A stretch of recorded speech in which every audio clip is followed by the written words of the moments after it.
grandma thinks she's dying. Then a doctor reveals what they found inside of her. There are few things in life as wonderful as knowing you're going to be a grandparent. Your child is having a child, and you will inevitably think back to raising your child and how he or she has grown into an adult. To now watch your child raise their own family is a beautiful and exciting moment. But what happens if your poor health tampers that news? That's what one grandmother-to-be feared when she fell ill after finding out the good news.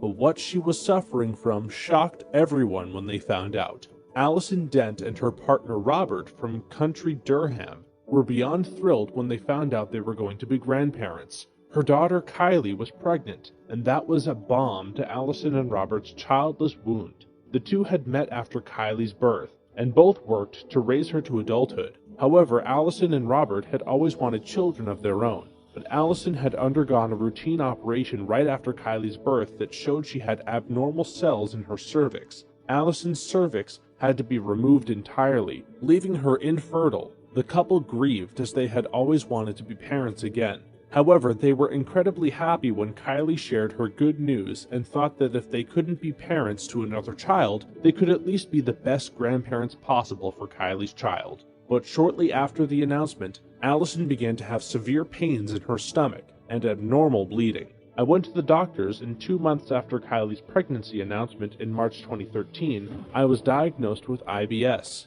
irritable bowel syndrome, Allison explained. Allison's doctor prescribed medications for IBS, but the symptoms continued to worsen. Her belly continued to bloat and swell. Her breasts grew sore and her ankles swelled up. Allison felt fluttering in her stomach, and she went back to the doctor, who only prescribed more medications. She began to worry that she might not make it long enough to see the birth of her grandchild. Thankfully, in July of 2013, Kylie gave birth to a healthy girl named Casey Lee, which Allison said was a welcome distraction from the battle with IBS. As the weeks passed and Allison's pain grew worse, she feared that she wouldn't have the chance to see Casey Lee grow up. The doctors continued to dismiss Allison's worries, telling her that it was IBS with some serious symptoms and nothing more. It was manageable, but would take time to find the right medicinal combination to address the IBS. 3 months later, Allison's fears were realized. She woke up in the middle of the night, doubled over with abdominal pain. Fearing for her safety, Robert rushed Allison to the hospital. There, doctors did a scan and told Allison she had developed another cyst. They ordered more tests, but spoke with Allison about the possibility of significant surgery to remove the cyst and any other areas where abnormal cells might have developed. Allison listened to what the doctors said and braced herself for what the next round of lab results would say.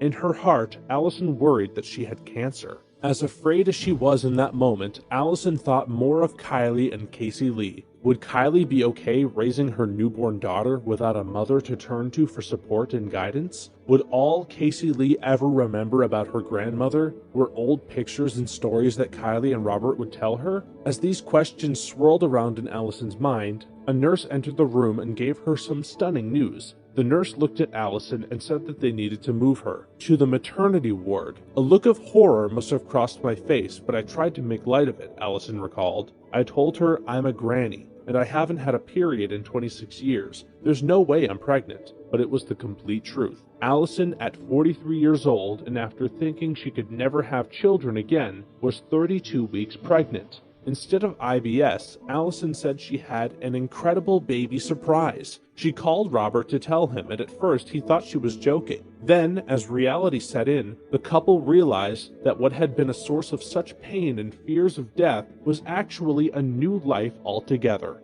8 weeks later, in December of 2013, Allison gave birth to Bobby Charles, and life has never been sweeter. After everything I'd been through, I'd become a gran and a mum in the space of a few months. Now I've never been happier. I thought I was dying. Instead, I got this little cutie, Allison said. Finally, Allison and Robert have a child of their very own, and we're sure this miracle boy will keep them on their toes for years to come. Sometimes what we think is inevitable turns out to be something else entirely. Allison feared that her stomach pains were signs of something life-threatening, and that she would miss out on her granddaughter's childhood. Instead, Allison brought more life and light into the world, and will hopefully have the chance to enjoy these children for many years.